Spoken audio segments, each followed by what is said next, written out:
Hello everyone, it's Friday, it's 8 o'clock and here we are in the Scouse Riviera, Dingle again, and it's noise from the boys. I'm stepping in this week because Jockey's away on business, but I've got the three lads with me who run the show basically. We've got Colin Lloyd, say hello Colin. Good evening. Chris Tully. Alright. And Tony Caveney. Now then. We've got a lot to talk about in a short space of time, so we're just going to crack straight on with it. So, great win at the weekend for Liverpool away at Stoke, a typically difficult ground for us to get a result. Colin, so what's your thoughts on Stoke? It was a funny old game, Paul, wasn't it? I mean, you watched it live on the telly and you don't take half of the stuff in. So what I tend to do is I try and get up on the Monday morning or the day after the game and watch it again in a bit of peace and quiet. And it was a crazy football match. It has own goals, it has end-to-end football, more like Sunday League than Premier League though, if we're honest. It has a couple of old players who turned it on, for want of a better phrase, against us. Charlie Adam probably had his best match he's had in a football shirt for about 10 years. Crouchy was as usual, pest up front. But in the end, our talent overcame the rough and tumble football that we were talking about. And we came away from a ground which is notoriously hard to get a win out from.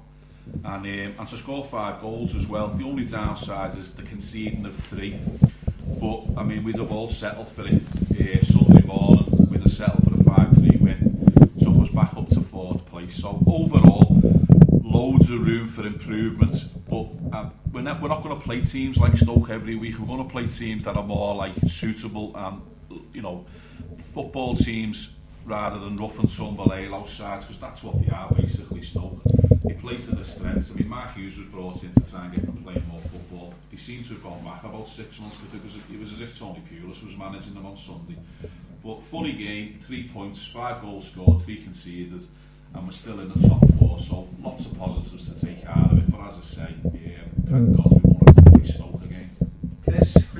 Yes, same as Colin. Stoke, any win against Stoke's a good win. As we were speaking last week, we haven't won there since '84, so it was always going into that game, and the pressure was on us on Sunday with the teams around us all winning.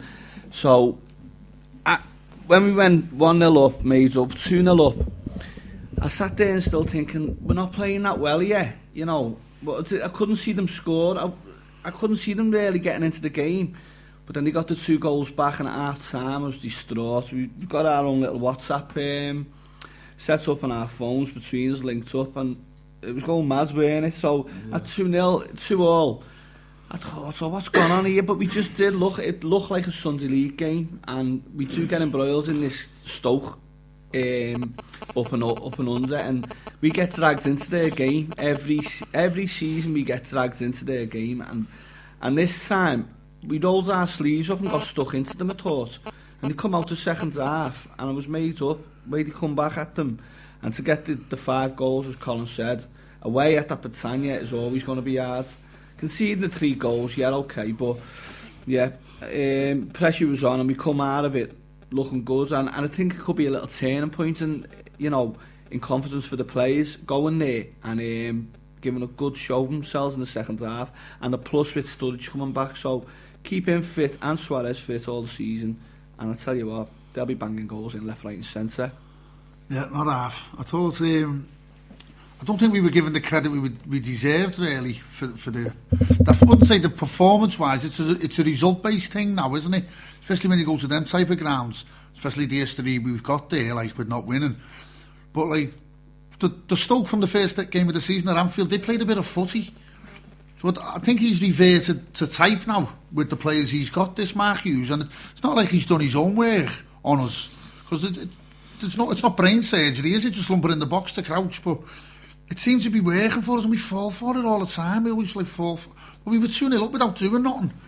Don't forget, it was like the wind and the rain. It was dead like blustery, wasn't it? It was made for Stoke, and like I found out a little fact about like the top 4 haven't, like the top 4 or 5 haven't won there after all season. No. Everton, Chelsea. Hardly conceded any goals, Stoke. They had the tight defence as well. You're right there. So like he said, to go there and win 5. I think you think we've been beat on the Monday to carry on. No. All the scribes, the way they were going on about us.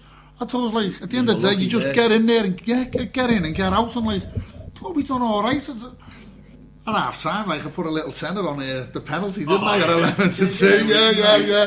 You ran that home. Yeah, no, so I had that up within 2 minutes, but I was made up with it. It was a load of crap, the game, like, if you were looking for, like, you know, good football. Yeah, there was never, that wasn't happening, especially with the way the pitch was. But then, was it not like Brendan? Do you not think Brendan said, look, the passing game, our passing game is going to work today as well? So let's battle them, let's show them what you can do. And that's the first time I've seen Liverpool trying, like, out-battle Stoke at Stoke. Do you know what I mean? We usually just crumble, don't we? But they got stuck in, yeah. They rolled the sleeves up. Other than Sissoko making Charlie Adam look like Garincha. We said that, didn't we, last week? We said that if we win the battles all over the pitch, win personal battles, 99 games out of 100, the talent will come through and you'll win a football match. And that was shown. We got stuck in.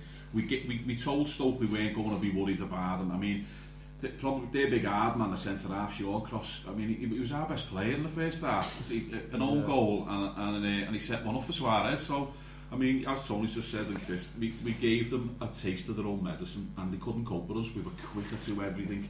I mean, the football was short, we know that. We were short on any decent football.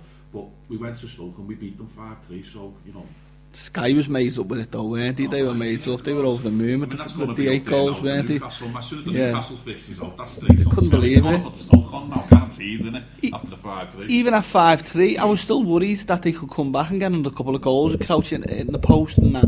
I couldn't wait for the whistle to blow, but I'd like to say about Sterling, in a game like that, big R-lasses and all that, he usually gets kicked all over the place, and he stuck to his little task there on Sunday, and he come out of it again, and I was slagging him the good few weeks ago now, and I was thinking he should go out on loan in January and gain some experience, but he's dug in and he's come out of it, and he done well for us on Sunday.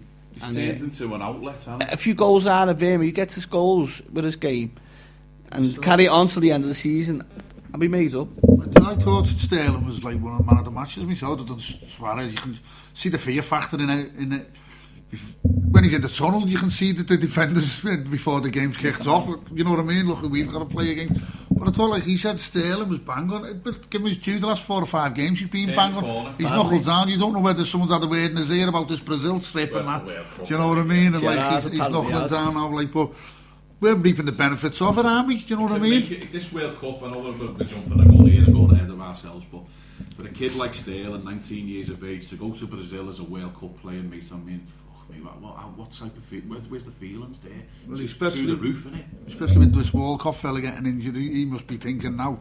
So it'll only bode good for us as well in his head. He'll be thinking, if I knuckle down and put the performances in, I've got a chance just as much as anyone. That Oxlade-Chamberlain, he's no better than him. Well, yeah, he's hardly played that lad. He's just come back from injury. Yeah, one other thing about Sterling is he had those 3 court cases, didn't he, for slapping his bitch up and all that also. And all of them got wiped out. And then clean weight off his shoulders, weight off his shoulder, and the performance was coming back, and I think, as everyone said, I think credit to the lad, he was good. Apparently, I don't know if it's true, but Gerrard's had a little word in his ear and that, and maybe give him a kick up the arse. And after the Tottenham game, he had a good game against Tottenham, and it's carried on from then. So to go the World Cup for him would be a big leap, and I think he's thinking in the back of his mind, maybe I could get there if put the work in. And to go to a World Cup for the kids at that age, But what he started doing was, when he first burst on the scene, he just used his pace to get past fellas, and then think about it when you get to the box. Look, now he used to run into brick walls, didn't he? When he got to the box, he'd get in front, he'd go past someone. When he get to a defender, he'd pass him when there wasn't a pass on. Now he's got that, but he's got something at the end of it. He seems to be looking up, and he was. I don't know whether he was like in the last where he went off the boil. He seemed to be getting to the halfway line and stopping and then just squaring it, didn't he? But now he seems to be like using his pace again. So he's coaching, that is. Yeah, he's been told, and he just get down that line, lads, and like you can see that's the thing. That he wouldn't have done that. The penalty thing, where he's pushed on from that ball to no, they said the handball. A couple of weeks ago when he wasn't off the boil, he'd have been floating on the wing doing nothing there, but he wanted to be involved, and you can see the change in him. Do you know what I mean? He wanted. I don't think it was handball. I don't think it was a soft penalty. It was a soft penalty. It was a Spanish penalty. Yeah. I don't know what that means. Well, it was funny because there's a little thing in the paper about him going on about that Lee Mason being from the Greater Manchester area, wasn't he? And that Anthony Taylor who gave the penalty on Sunday, he's a mank. Oh, is he? Yeah. So I don't think Brendan come out and had nothing to say about that, did he? Even themselves out over the course of a season. For Man City, yeah. I think what Tony said, like, the lads added an end product now to his pace and his speed and all that. So just a quick question then, something that Chris touched on there. Is it a turning point for Liverpool this season? Why did you say that, Chris? What was important about that game that makes it a bit of a turning point, you think? Just with it being Stoke and with it being the game what we always dread, going to Stoke, and plus the teams around us all winning.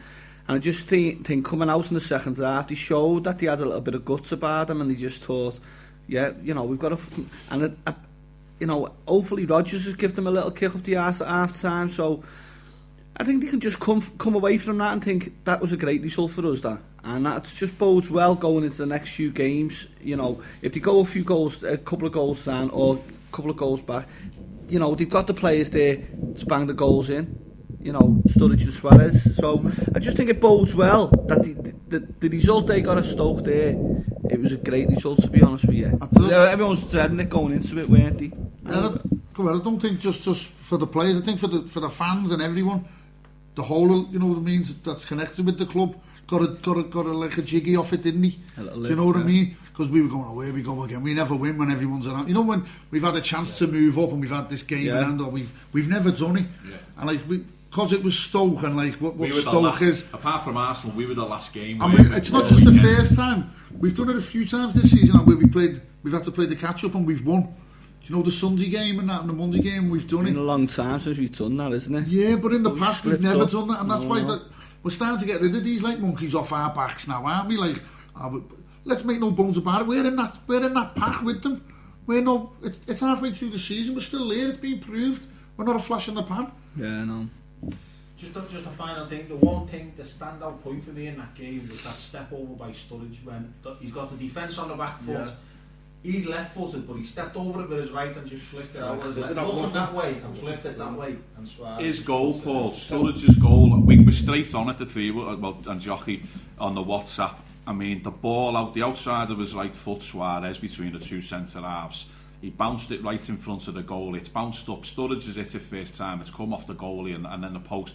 And then he's headed it, chested it, flicked it past the centre half, and then just cracked. I mean, the goal was just if you watch it again, it's absolutely stunning, the goal.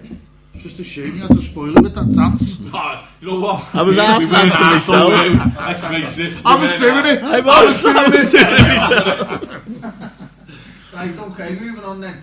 There's a Toshak Keegan element, the telepathic elements about these two, and without, like you said, Paul, they don't look for each other. There's a know-how. Russ Daglish, Toshak, and partnerships. Definitely a partnership. They're the best partnership in the Prem by far. Talent plays together, don't it? You know what I mean? Good footballers don't need coaching, do they? And them two, they're thinkers as well. You can have good footballers who are good on the ball, but they're fucking thick as pig shit upstairs. Sturridge and Suarez, mates, they are. They're happy playing together. All upstairs, the two of them. You seen Suarez when he played with Andy Carroll? He was just looking at him, just going, what the fuck am I with here? Andy Carroll had a pair of Nike lead. If you play, you said, if you're born with lead boots, like you're born with, that Suarez was putting balls in front of him, and he wouldn't move. Like, I'm not going for that. It's true that. Right, okay, moving on. Bernard Hogan Howe, the Metropolitan Police Commissioner for Greater London, ex-of Merseyside, has been in the news this week. Some terrible comments attributed to him and to the Metropolitan Police in total. And he did a web chat, didn't he? And I know a few of you've got something to say. Well, Colin, sorry. I'm going to pick up the Twitter one before I pass it to Tony to take. He's got stuff he wants to bring up. But on Wednesday lunchtime, Bernard Hogan now took it upon himself. God knows what. Well, I mean, there's reasons why you do and don't do these things, and the reason he's done it, I think, was all wrong. But anyway, it was he's gone on Twitter under the account of at Met Police, and then used the hashtag Ask the Met Boss. And what it was, basically, you can go on as long as you use the hashtag. You can send your tweet to him, any question. I sent one in myself. We'll come up to that in a minute. But there was a few that got sent in, all relating to Hillsborough. And as you can imagine, he's not going to answer them all. But he answers one of them, and I mean, it was nothing short of disgusting, I think, the answer that he came back with. One young lad sent him a question in and it said, how do you think you reacted, and could you have reacted any better on the day of Hillsborough? And Mr. Bernard Hogan-Howes replied, and this was word for word, I was on duty in the boys' club and I don't think I done anything wrong. They were basically his words to the tweet that the lad sent him. I mean, you can read into that what you want, but it was a bit disappointing really, because he didn't answer. 99 out of 100 tweets regarding the Hillsborough disaster were ignored, and the one that I picked up on that he did reply to, it wasn't really much of an answer. It was a nothing answer. No, he's trying to exonerate himself from any blame at all, and the answer that he gave was a bit of wishy-washy anyway. There was no substance to it, nothing, just like, here's my answer, deal with it, you're not getting no more basically. But yeah, that was it, but top and bottom of it. I didn't really expect him to go into much detail over Hillsborough, especially with all the stuff that's hanging around them anyway. Yeah. But he could have had the decency to come out and have said that. Yeah. Do you know what I mean? Just to pick up on that, Tony, before he went live, he issued a statement, didn't he? Not him, but the Metropolitan Police issued a statement which basically said, we never answer questions about undercover officers for national security, terrorism, and all these mad things, so we were never going to say yes or no because we'll prejudice all these mad stuff that we do in the rest of the world. You can ask Davy questions, but don't ask anything that's relevant to the news. Mark Tuggan kid one day, there was a load of people asking up things about that as well. Do you know what I mean? He wasn't going near that either. Do you know what I mean? He wanted something like how many cars. The Metropolitan Police are wise open. The friendly face of Metropolitan Police. Ask us what you like. How's the Bobby's going on the beat? It was almost like a public relations exercise. It was borderline laughable. It was comedy. Do you know what I mean? There was nothing that you could take from it and use and think, well, there's a little bit something there we can talk about later on, maybe regarding Hillsborough or the Mark Duggan case, but there was nothing. It was just all like wishy-washy and backhanded and flapped out. That's why I thought it was going to go, Colin. I didn't really get involved and I didn't really read nothing about it, to be honest. I just thought it would be that way, and he weren't going to answer no questions on Hillsborough which was relevant to what we wanted to hear, was he? He was never going to answer any big questions, so I just thought he's going to back him. He's opening himself up for that. What did he think was going to get asked? Yeah. Do you know what I mean? I think a lot of people wanted to ask it, so, but he was never going to reply to them. No, but I mean, they must have sat down the Metropolitan Police before and went, we're going to get asked from every question here. We're going on Twitter. Yes, you can't. Yeah, there's no rules. So they must have.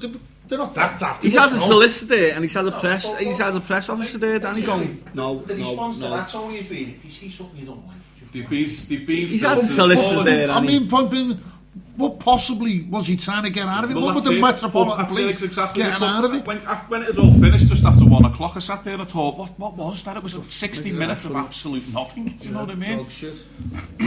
Well, just before you come on that, mate, Hogan-Howe then joined Betterson, well he already was, but Hogan-Howe, Betterson and Oxford, 3 serving Merseyside chief constables, blah blah blah, all now tainted by their actions before, during and after Hillsborough.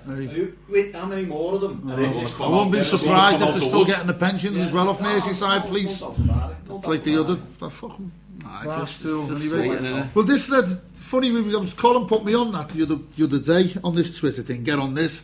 Give me the hashtag thing, the Met Police and all that. So I was just paying attention to it. I didn't throw nothing on myself, but like concert. But I was I'm reading the Private Eye. I read the Private Eye magazine now and again. It's like the satirical thing. And there was a little article, I'm going to read you the article now, which it borders on what Colin was on about this Met thing. It's not much, but this is word for word what the little article said. It says, the Metropolitan Police is refusing to say where the Special Branch spied on Hillsborough Justice campaigners, saying it has to keep stum in order to safeguard national security, which you were on about yourself, Paul. Now, under the Freedom of Information rules, Private Eye have asked the Met for any files that are held on the Hillsborough Family Support Group, or the HJC. Now, the two groups, that fought for the truth after Hillsborough. Now, this request was prompted by the revelations that Special Branch spied on the family of murdered Stephen Lawrence. So we've got onto the same thing now, you know what I mean, the Justice campaign. Intriguingly, the Met said it would neither confirm nor deny that it held papers on Hillsborough, claiming that any response could form a part of a mosaic or a jigsaw by which determined people, like investigative journalists, estranged partners, stalkers, or industrial spies, could work out what the police did and did not monitor on the day. So they're more or less making us out to be terrorists, you know what I mean? So that's a yeah, we spied on you, I think, in my head. Anyway, this would also enable those engaged in criminal activity to form any form of domestic extremist to identify the focus of policing activity and will prejudice national security. The argument associates Hillsborough campaigners as criminals and extremists when they are neither, and whether or not special branch kept files on these campaigners is likely to be use of any crook, of real use to any crook. Rather than keeping quiet in order to protect democracy, is the Met not simply trying to spare its own blushes? Yeah, I just thought that nails it. That nails it when I read that. One of the lines there towards the end, so he said, there's nothing in them files that could harm anybody. No. All it's going to do is embarrass the Met and MI5 about what they were doing and what they shouldn't have been doing. So there's no reason for them not to disclose but it. When we got, like, the 12th of the 9th, when we got to the findings, all that's happened since then is just more and more and more and more shite that they're throwing at us, and more like bureaucracy that we're still having to fight. Yeah. But no, it's getting worse. It's not getting any lighter. Well, we knew this when we got Sheila in. You don't think you can get worse lies? The lies are getting worse, and like they're trying to cover it up again. I mean, when we spoke to Sheila, she said that although they've gave us the decision that we want, it can now get harder to get to the end because there's the people who are getting incriminated and who want to be held to account. It could get harder to get to the end decision. And there's police turning around saying, I don't want to even get interviews on this, but it's a criminal matter. So if we turn around, if something, if we incriminated and anything, and we turn around and say, well, I don't even want to know about this, they'd be right straight to the cuffs on. A great point, that, Chris, and it was highlighted by this plebgate thing. Did you read about that? Yeah. 76 officers have been interviewed about Hillsborough since the 12th of the 9th of the 12th, and 227 refused. No, 78. Only 78 have agreed to be interviewed. And the rest of them refused. 228 police officers have been interviewed about plebgate, which happened like. He wouldn't let him into Downing Street, He called him a pleb, That's it. That's embarrassing, that. How worse can it get than spying? MI5, our top undercover, you know what I mean, government spying on bereaved family members. How low can you get? It was all to get build a case up against them. That's all it was. It was looking and digging for things that they could turn against them. That's all it was. And what did they find? Fuck all. No. Sad people. But still, people fighting for justice. Our side of things is still holding our heads with dignity about it. Nobody, we're still reading on the papers crying and blah blah about it. I know I've read a little thing out about it, but because it still frustrates you, doesn't it? Makes your blood boil. But it's a great point you made, Tony. 12, 9, 12, we thought, oh my God, brilliant. We've got justice. Yeah. We got the truth. And boy, did we not have the truth. Not even remotely close. No, scratching the surface. And we're still only scratching the surface. Well, they thought they'd get away with it, you see. When they all resigned from these positions of office, they thought they were going to admonish all their own guilt by just getting off and going sitting in retirement homes on the £250,000 a year. Well, it's not going to happen. They're going to get chased until it finishes. And just on that same point, it just strikes me, the lad who died, Michael Lloyd, his mother's got it right, and I don't know about this coach firm or whatever, but she will not let that rest after. She's going after them. He's tried to close the business, sound, but if you try and open another business, I'm going to be there as well, and whatever. I believe one of them tired, 20 years old. 20 years old, a tired. Jesus Christ. That's just one coach. It was just one coach. We're not, I don't want to take it off the thing. No. But she's got it right. And it's all relevant though when it's all chase them down. But it's more and more coming out it's now, accountability, and that's what we're after now. We want accountability. We're not victimisation. We're not used. We're not them. You know what I mean? We're not after like hanging you in the streets. You want accountability. We mentioned it with Sheila. It's a fundamental thing you saw from a kid. If you're wrong, own up. Admit it, yeah. Okay. Got a bit emotional there. Yeah, it just makes your blood boil. On a lighter note. Luis Garcia, he drinks sangria. Saw the news that Luis retired there, didn't he, the other day? Yeah. Luis Garcia, he still gets his name sung on the cops, doesn't he?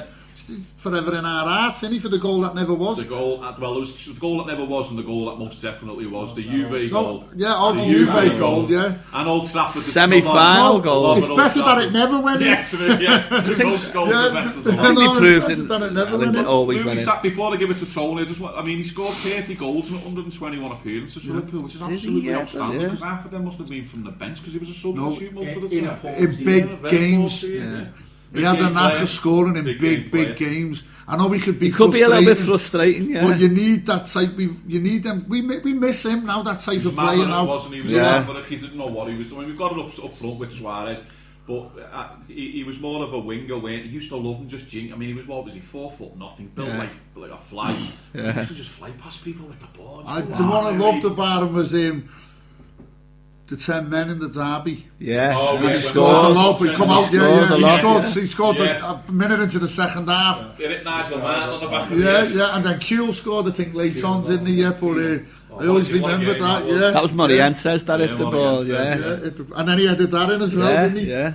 And he really pioneered Luis Suarez, the sending of the open letter to the fans when he left. Well, very open. My head's a bit battered. Before I give it to Tony, because I know he's tight, he was one of my favourite players. Do you remember his debut was with Alonso? The two of them signed and made Man U. The first game they played was at Old Trafford. We got beat, unfortunately, that day. But you could see from the two of them instantly, wow, we've got a pair here, we've got two straight away here instantly. Yeah, I haven't got it with me now because of he done a boss little thing, like you said, his letter. When he retired, his retirement letter that he wrote, there was a lot of it about Liverpool. Like the first part was about, I'll always be a member of the Red family and it'll never go with me. I played for many teams, my hometown team, and all this. And he said, but I will be a member of that Red family for life. And that means everything to me. It does mean it, because he knows what it meant to play for us. He's the type of player that we need now to come off the bench and, never mind off the bench, he'd get a game now, wouldn't he? His goal against Juve always sticks out in my mind, because the way he hit that, to put a ball in 2 minutes. Outside the spot, he loved that. Sucked the thumb off himself, didn't he? But that Juve goal, that was very much like the semi-final goal against Chelsea. He knew what he was doing. And a score of important goals. We're to mention one of you guys, Lewis. He was great. Forever held in our hearts. He was part of the greatest night of football. And he played a big part in it. Well, another fella, funny that you mentioned that is a part of Istanbul that I watched the other night, just mentioned. Watching that player at the Balloon d'Or, Ballon d'Or thing, and the Balloon d'Or. And I watched the thingy. He said this first time, no one got Smyces, I seen him giving Ribery his third, he come third. And Smycer, and it was a big thing for Ribery, you know what I mean? You should have seen him with Smycer. Was he? Yeah, he was made up, having a little buzz with him as he's giving him his trophy. So, still like... I think another score of important goals. He scored 2 in 2 days, didn't he? I think he was on the Ale one night with the Reds, wasn't he? Out in Germany. I think he bumped into the... I think where he went. I think he was just out with the Liverpool fans mingling around. Smycer, but where he went, he was out in... having a few pints with the Reds somewhere abroad. Yeah, it was Germany. Germany it was, yeah. I think he's a team owner now. I don't think he went into management. I think he actually went home in his old town and bought the old town team. And now he's turned into a bit of a Rupert Murdoch over in the Czech Republic. Yeah, him and Pat. Another one. Yeah, it cost a few bob. I think it was about £1,000. It's about £2,000 to buy a team in their Premier League, isn't it? It was like Liberty. Yeah. So anyway, he retired, and on the back of the open letter that Lewis started, Jelavic has sent an open letter to Evertonians today. He played a few months for Everton, scored a few goals. Remember, he was better than Suarez, Jelavic. He sent a letter to Evertonians tonight saying, I don't know what. In Braille.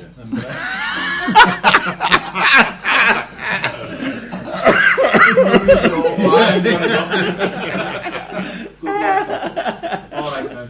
Well, here's another great Liverpoolian then, and Colin, you bumped into a certain someone this week on Friday. I mean, this made my week, this. I mean, we spoke about legends of football and legends who followed Liverpool. Spoke about Mano last week. Liverpool are blessed with these fans who've got legendary status. And I was working yesterday, and this distinctive, I was just parked up on Priory Road, and this distinctive figure came walking to me, and there's only, I mean, sometimes you see people walking up the street and you go, is it? This could only be one person in the whole world, and it was Jaffa. And anyone who's got worth the salt as a Liverpool fan will know who Jaffa is from the late 70s, 80s, up until the early 90s. I mean, this lad was legend. Before the cop went all seater, they used to throw this lad up in the air and crowd surf him and pray to him. You know, Jaffa is our leader. Give us a song. I mean, and I got spoken to him, and I don't want to say things like he's fell on hard times, but he looks like he hasn't been too good recently. I mean, he's working in the Strand selling bits and bobs. But one thing that strikes you about this fella is he doesn't moan about anything. He's up off his arse, and we were talking about football matches from years ago. I mean, I'll just give you a quick insight. This is how good his memory was, and my own as well. 1985, we went on tour with Liverpool boys, and we were playing over in Belfast, played a couple of games, and he was on the boat going over and coming back, and he was running the Belfast half marathon, and he remembered everything about it like it was yesterday, and I couldn't believe, you know, this fella must have a head full of amazing memories. Yeah. And we're going to try and get him. I mean, the lads are all sorting a night out for the Nicky Holt's play at the Royal Court, and we're going to see if we can get him up. I'm going to go down and I'm going to see if he'll come first of all. I don't want to start assuming things, you know. But yeah, Jaffa, an amazing Liverpool fan, and it made me day when I bumped into him. I think you made a few. It was people absolutely on brilliant. Facebook. You know, it was just good to see that he was still knocking about and he was healthy and he was in decent form. Do you know what I mean?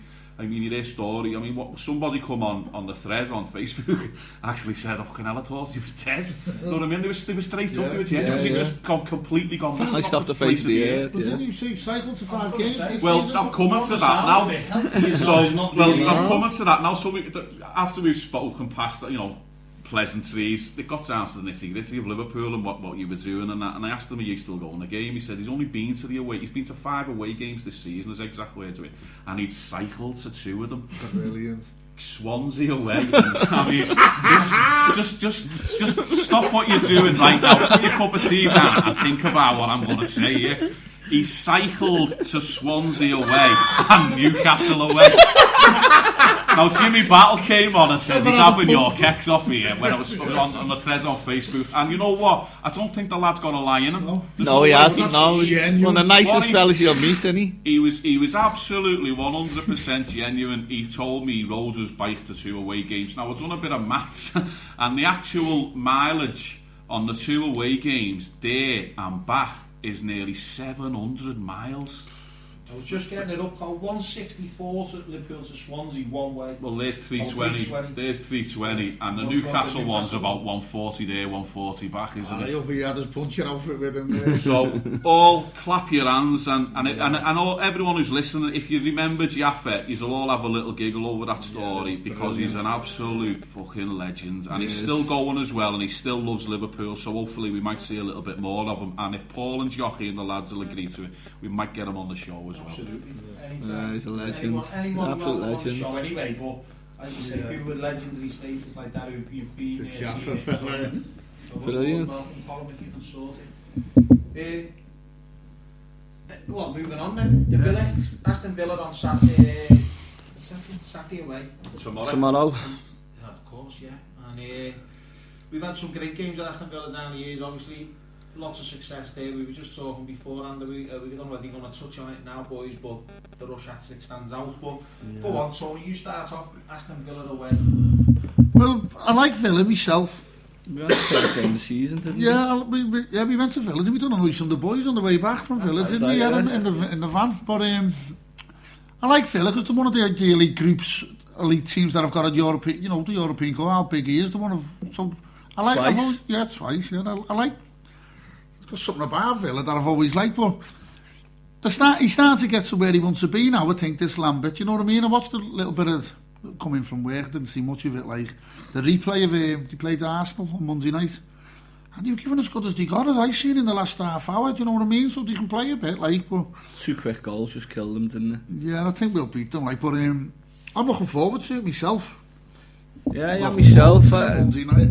Because I like going to Villa Park, and I've always liked playing. We get good results against Villa, home and away. And the game against Villa away, start of the season, it was a great day out, weren't it? Most of it, we done nice on the boys coming back. And we got a 1-0 win to set us up for the first few games of the season.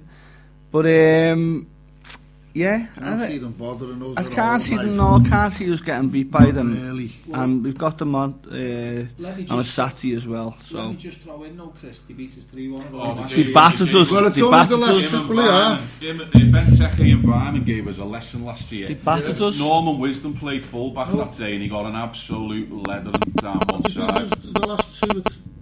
Out of the last 3 years, they beat us twice. Yeah, they've done well at Anfield. So, I don't know that, but yeah, possibly so. But last season, I was working in Port. Ben Seche proved to everybody last season, just at Anfield alone. I mean, he was absolutely stunned. Everybody was just mesmerised by the way he played the football. He was big, strong, he held it up. He was playing little 1-2s with that Vyman.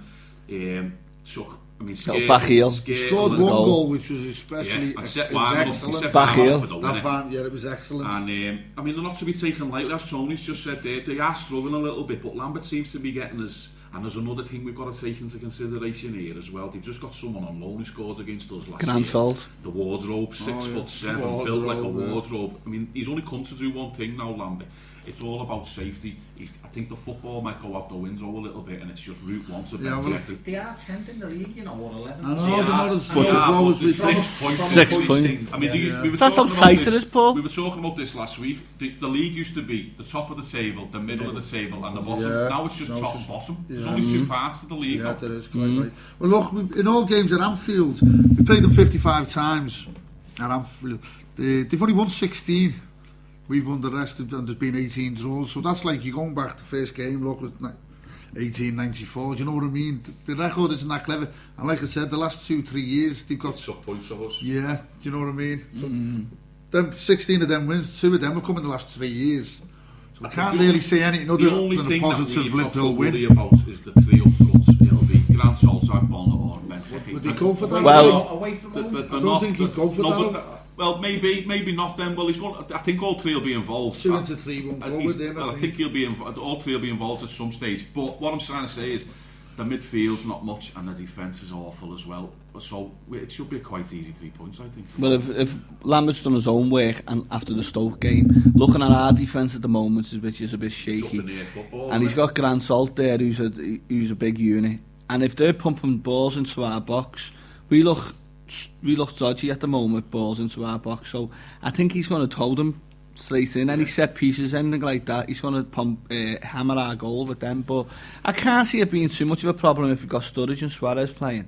And that's all I'm basing it on, basically. One thing I will say, Colin, Agbonlahor is nailed on to start. When they play away, he's very he's the outlet, and he's the speed on the break, the release, and that can hurt us because we're not strong in centre midfield, are we, defensively? No. You know Well, what I mean? Jimmy Sissoko last week gave us a few art memes, didn't he? I mean, his goal, I think that was going to rip the fucking poor hot dog seller behind the best thing about the Jaffa in the Strand. The best thing about Sissoko last week was his picture when the defence come up. Oh yeah. See his big grin. Look like Eddie Murphy. Do you know, at the minute, Liverpool remind me of like Newcastle, from the 90s. Yeah. Shit are going forward, but for garbage at the back. Yeah, that Stoke game was cavalier. It's getting that fine line now, isn't it? But it's the midfield. It's not the defence. They're blaming that Mingler, aren't they, now, for like he's played a few, he's made a few like howlers and all what have you. But he's only as what's in front of him. If everything in front of him is getting chop and change week to week, everyone's having shots at him every week. So like the percentage of shots at him because the defence is getting chop and change. He's gonna like there's no denying. I done 5-2 half time as well last week, didn't I? So I was going to batter him and he let that one in. What about Gerrard, though, as extra centre half? That's what he's virtually slotting. He's dropping into that. Yeah, but they're all part of the problem. Let's just put it down to the fact it was Stoke. It was a crazy odd game, and the weather was awful. The weather and a few other things. Let's just hope. I mean, Jimmy Sissoko, he jinxed it, I think, with that goal. As soon as that goal went in, the fucking game went downhill. Yeah.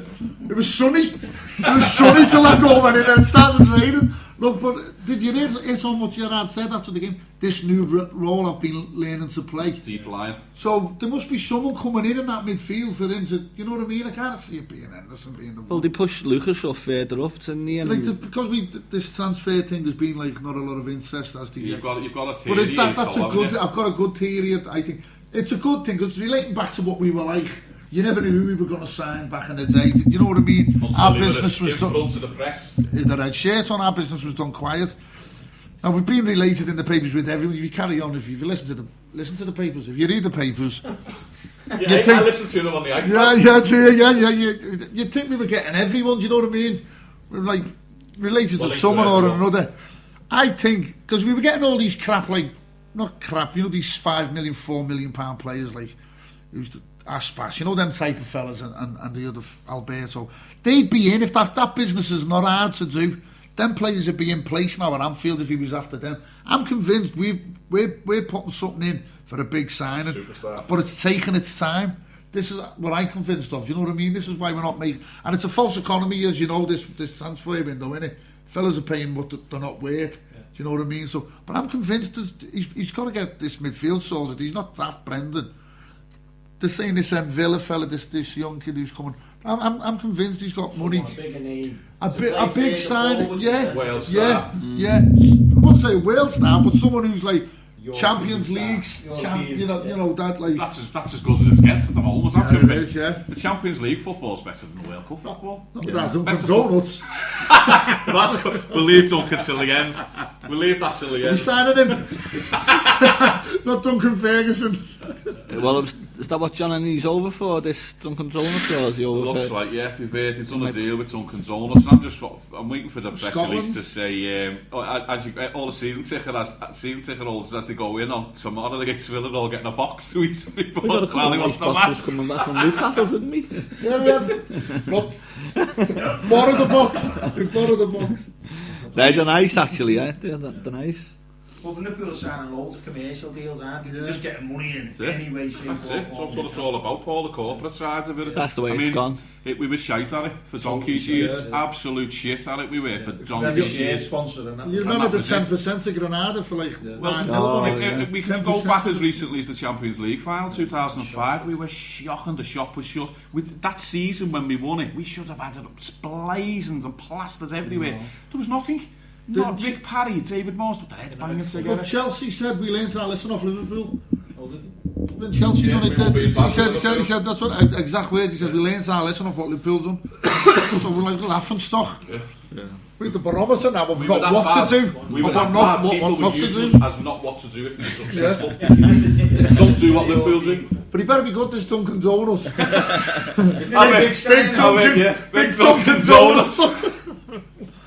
Plenty of them knocking about. Right, alright then. Well, I hope you're right, something that'd be great, wouldn't it? But this is just me theory. You know, I'm full of lies, aren't I? I'll get corrected. Yeah, the white ones. Ian Daly, they'll all correct me, won't they?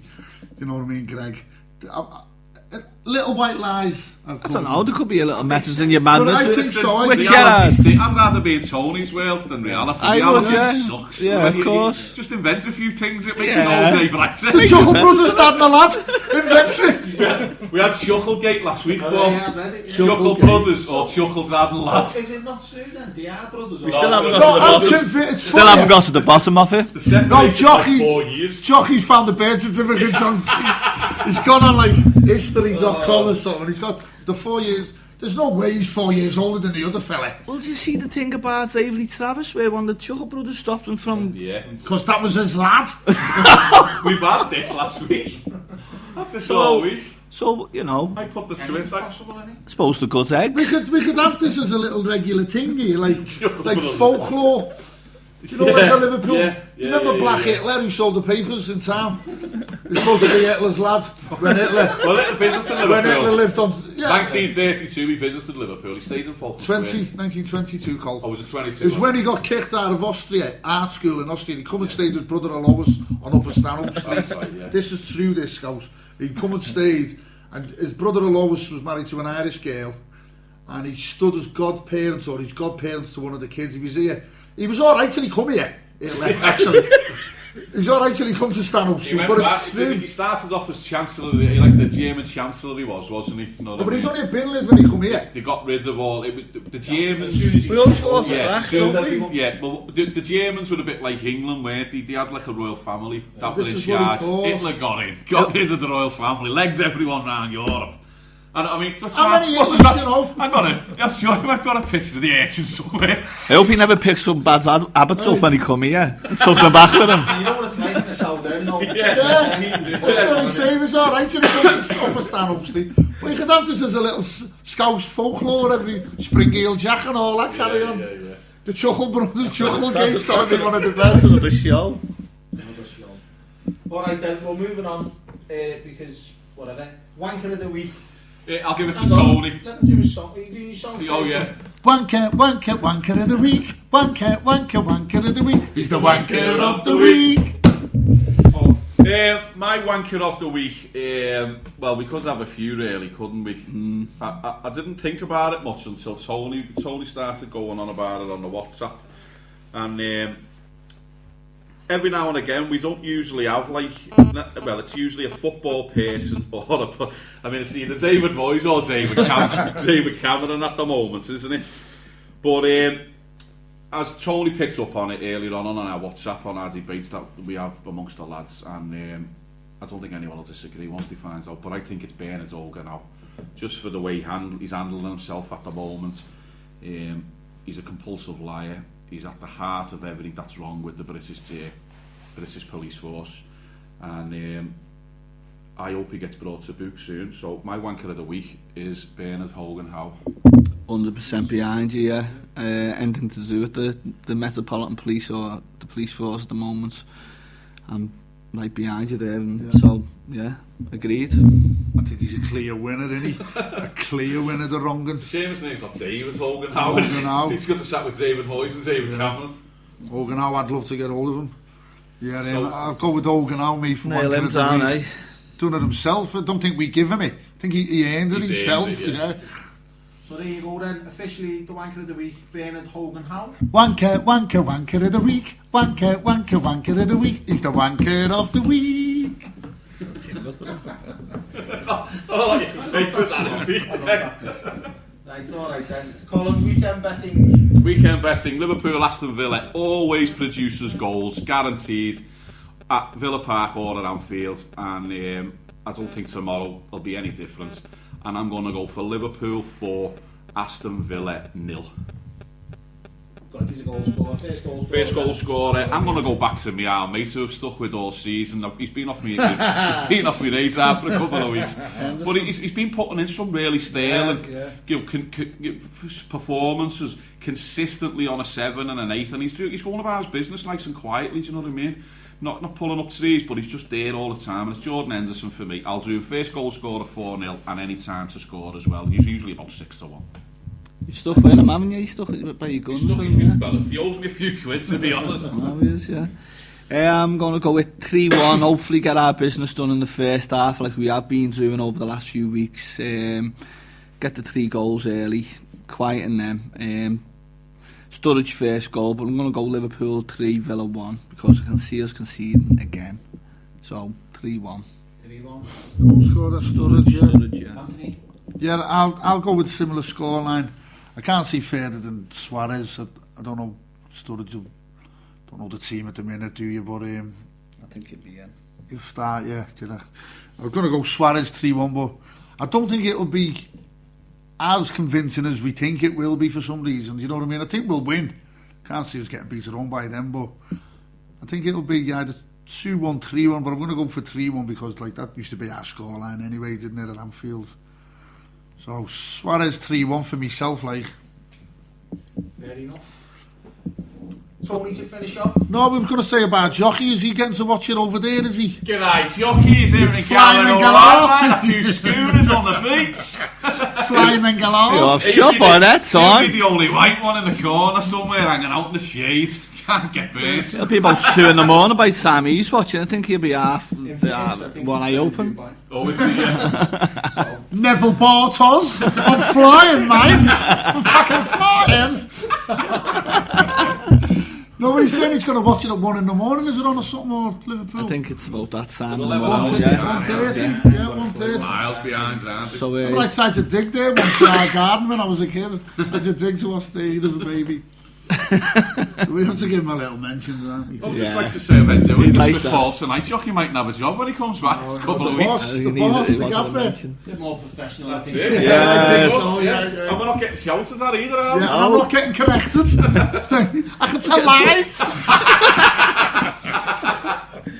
Not Googling it. Oh, yeah. Right, go ahead. So you're going to finish Yeah, we're gonna off with finish- something there. I'm going to just a little mention about one of the lads, Robbie Hughes, his dad, Al Robbie Hughes, passed away last night.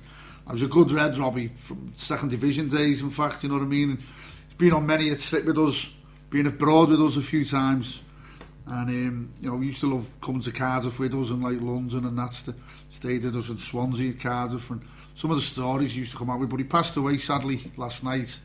So just like to say, everyone at Anfield FM, we all know Robbie Hughes, a few of the listeners who were there know Robbie, you know, we're thinking of you, and you know, your dad's pal was going to be part of our family anyway, so just a few little choice words there. Okay, well that's the week that was on Anfield FM and the noise from the boys. Hopefully tomorrow Liverpool are going to go and put it on Aston Villa.